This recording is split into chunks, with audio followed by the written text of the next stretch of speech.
Mantap.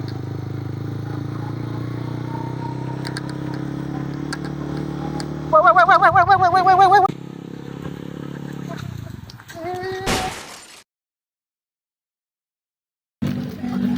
Kenapa?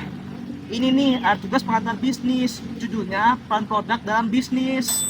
Walah, penasaran dengan selanjutnya? Saksikan terus ya.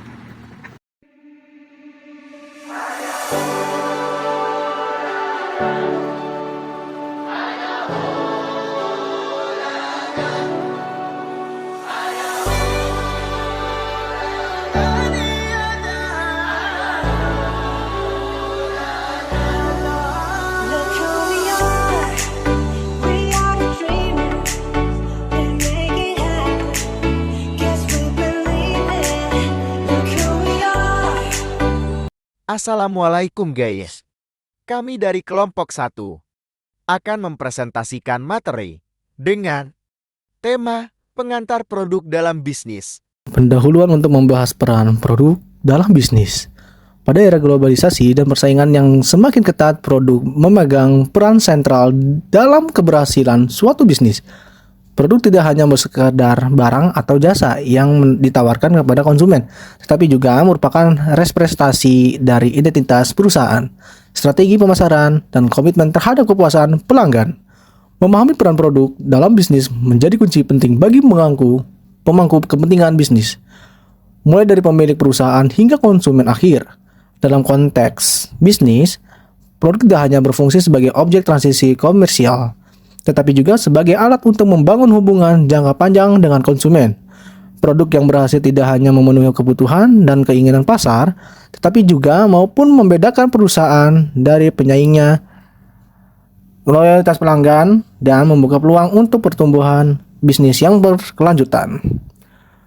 Pendahuluan untuk membahas peran produksi dalam bisnis. Dalam tulisan ini, kami akan menjelajahi berbagai aspek yang menjadikan produk memiliki peran krusial dalam bisnis, mulai dari pengembangan produk yang inovatif hingga strategi pemasaran yang efektif. Kami akan mengulas bagaimana produk mempengaruhi citra merek, mendapatkan perusahaan, dan interaksi dengan pelanggan. Selain itu, kami akan menyoroti pentingnya produk dalam mendukung pertumbuhan bisnis, baik dalam konteks domestik maupun internasional. Dengan memahami secara mendalam peran produk dalam bisnis, diharapkan para pemangku kepentingan bisnis dapat mengoptimalkan strategi mereka untuk meraih kesuksesan dalam pasar yang semakin dinamis dan kompetitif. Mari kita eksplorasi bersama bagaimana produk tidak hanya menjadi penawar kebutuhan, tetapi juga penggerak utama pertumbuhan dan berkelanjutan bisnis. Definisi produk. Pengertian produk secara umum merupakan segala sesuatu yang bisa dihasilkan dari proses produksi berupa barang atau jasa yang nantinya diperjualbelikan di pasar. Adapun pendapat lainnya mengatakan bahwa pengertian produk yaitu suatu substansi yang diproduksi oleh pihak produsen dan ditawarkan ke pasar supaya dapat memenuhi keperluan maupun kebutuhan konsumen. Produk dalam hal ini dapat ditujukan oleh konsumen akhir dan konsumen antara.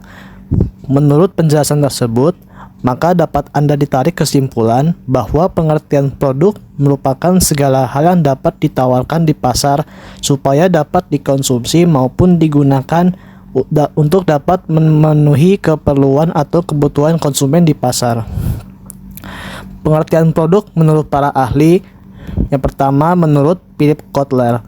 Menurut Philip Kotler, pengertian produk yaitu segala hal yang dapat ditawarkan, dimiliki, dimanfaatkan, maupun dikonsumsi supaya dapat memuaskan kebutuhan maupun keperluan konsumen, di mana di dalamnya berupa wujud fisik, jasa, orang, tempat, organisasi, maupun suatu ide. Kedua, menurut William J. Stanton.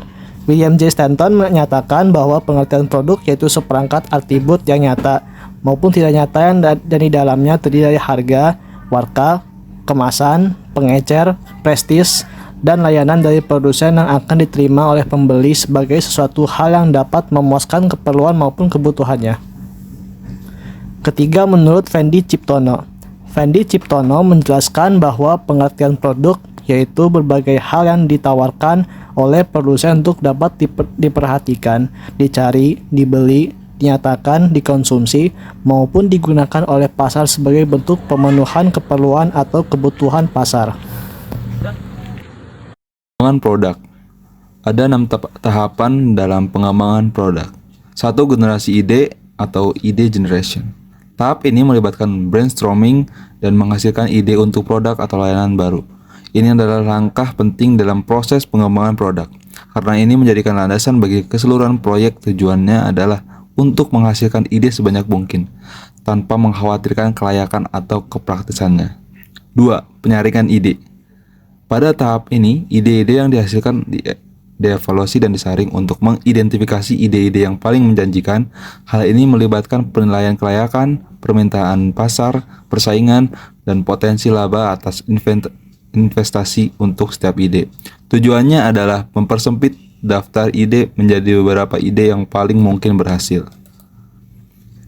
3. Pengembangan dan pengujian konsep. Setelah ide-ide yang paling menjanjikan teridentifikasi, tahap selanjutnya adalah mengembangkan konsep untuk setiap ide. Ini melibatkan pembuatan deskripsi rinci tentang produk atau layanan, termasuk fitur, manfaat, dan target pasarnya. Konsep tersebut kemudian diuji dengan sekelompok kecil pelanggan potensial untuk mengumpulkan umpan balik dan menyempurnakan ide tersebut. Nomor 4. Pengembangan produk. Pada tahap ini, konsep yang dipilih dikembangkan menjadi prototipe atau produk kerja. Ini melibatkan perancangan dan pembuatan produk, serta pengujian kualitas dan kinerjanya. Tujuannya adalah untuk menciptakan produk yang memenuhi persyaratan dan harapan pasar sasaran. Nomor 5. Pengujian pasar. Sebelum meluncurkan produk, penting untuk mengujinya dengan kelompok pelanggan potensial yang lebih besar untuk mengumpulkan umpan balik dan menyempurnakan produk lebih lanjut. Tahap ini melibatkan melakukan riset pasar, mengumpulkan umpan balik melalui survei, kelompok fokus atau tinjauan online, dan membuat penyesuaian yang diperlukan terhadap produk. Nomor 6. Komersialisasi. Tahap terakhir adalah meluncurkan produk di pasar dan mulai menjualnya. Hal ini melibatkan pengaturan saluran distribusi, penetapan harga produk, pembuatan kampanye pemasaran, dan penyediaan dukungan pelanggan. Tujuannya adalah untuk berhasil mengkomersialkan produk dan menghasilkan pendapatan. Strategi pemasaran produk. Nomor 1. Penetapan harga yang kompetitif. Menetapkan harga yang menguntungkan dan sesuai dengan nilai produk. 2. Promosi efektif. Menggunakan iklan, media sosial, dan event untuk meningkatkan kesadaran tentang produk. Nomor 3. Distribusi optimal. Memastikan ketersediaan produk di tempat yang tepat melalui jaringan distribusi yang luas. Nomor 4. Diferensiasi produk. Menyoroti keunikan dan keunggulan produk untuk membedakannya dari pesaing. Nomor 5. Personalisasi dan kustomisasi. Menawarkan opsi personalisasi untuk meningkatkan daya tarik produk. Nomor 6. Penggunaan testimoni dan ulasan. Memanfaatkan testimoni dan ulasan pelanggan untuk membangun kepercayaan. Nomor 7. Pemantauan dan penyesuaian. Terus memantau kinerja pemasaran dan menyesuaikan strategi sesuai dengan perubahan pasar. Nah, selanjutnya ada dampak produk terhadap kesuksesan bisnis. Pertama, peningkatan penjualan. Produk yang baik dapat menarik lebih banyak konsumen dan meningkatkan volume penjualan produk yang inovatif dan berkualitas tinggi. Seringkali menciptakan daya tarik yang lebih besar di pasar. Terus ada loyalitas pelanggan. Produk yang memenuhi atau melebihi harapan konsumen dapat membangun loyalitas pelanggan jangka panjang. Konsumen yang puas cenderung melakukan pembelian ulang dan merekomendasikan produk kepada orang lain. Lanjut ada keunggulan kompetitif. Produk yang inovatif dan berkualitas tinggi dapat memberikan keunggulan kompetitif yang sulit ditiru oleh kompetitor. Keunggulan ini dapat berupa fitur unik, kualitas superior, atau teknologi canggih yang membuat produk tersebut lebih menarik dibandingkan produk kompetitor. Selanjutnya ada reputasi dan brand value. Produk yang sukses dapat meningkatkan reputasi perusahaan dan nilai merek di mata konsumen. Reputasi yang baik dan nilai merek yang kuat dapat membantu perusahaan dalam menarik lebih banyak pelanggan dan mempertahankan loyalitas mereka. Lanjut ada ekspansi pasar. Produk yang diterima dengan baik di pasar dapat membuka peluang ekspansi ke pasar baru, baik secara geografis maupun demografis. Ekspansi ini dapat meningkatkan pangsa pasar dan potensi pendapatan perusahaannya. Lanjut, ada inovasi dan berkelanjutan. Kesuksesan produk dapat memberikan dorongan bagi perusahaan untuk terus berinovasi. Inovasi berkelanjutan diperlukan untuk tetap relevan di pasar yang terus berubah dan untuk mempertahankan keunggulan kompetitif. Ada juga efisiensi operasional. Nah, produk yang dirancang dengan baik dapat meningkatkan efisiensi operasional baik dalam proses produksi maupun distribusi. Efisiensi ini dapat mengurangi biaya dan meningkatkan profitabilitas perusahaan.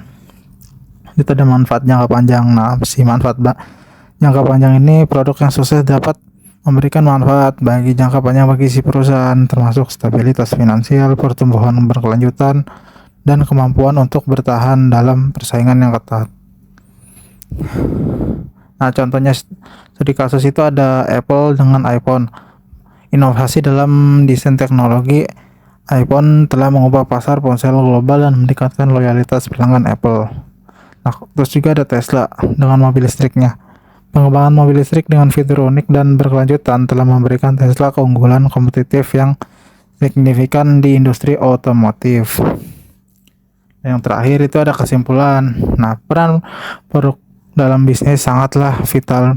Produk yang baik tidak hanya meningkatkan penjualan dan loyalitas pelanggan, tetapi juga memberikan keunggulan kompetitif, meningkatkan reputasi perusahaan, dan menciptakan peluang ekspansi pasar. Dengan pengembangan dan pemasaran produk yang tepat, perusahaan dapat mencapai kesuksesan jangka panjang dan mempertahankan posisinya di pasar yang kompetitif. Sekian, terima kasih.